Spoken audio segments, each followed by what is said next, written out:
Wally Byam started in the trailer business in 1930. That's according to his own writing, so it must be correct. Actually, he started writing, and then he either wrote or purchased a book on how to build a trailer. You yourself make a home-built trailer, and he published and sold that booklet.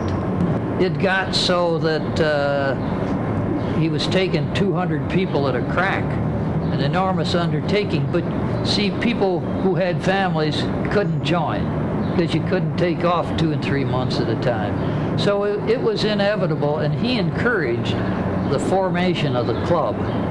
That meant that people, will say, from a metropolitan area could gather on a weekend and have a lot of fun. The family could join in, and then they go back to work on Monday. Wally was also he had a shrewd marketing feel. And I'm sure that after that first rally, he said, "Wow, what great press. This has got potential." I don't know whether that was 1% of his feeling or 90% of his motivation, but I'm sure it was there to a degree. I'm sure Wally was a fun guy to be around. And he liked his afternoon cocktail and the idea of let's go.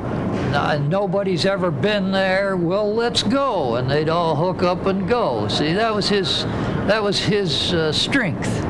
It didn't bother him if they all got stuck in the mud and had to get pulled out.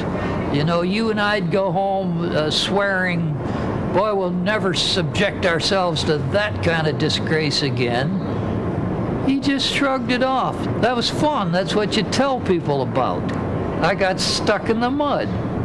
Well, we live in a 16-foot trailer, and if you can spend 6 or 8 weeks together in a 16-foot trailer, it's a pretty good sign your marriage is going to last. Practically a certification. If Wally were here, I think he'd be pleased. I think he'd be exceedingly pleased with our numbers, how many people get together. I think he'd be terrifically flattered that the name of the club still carries his name. And he'd find traditions alive and well that he's very familiar with.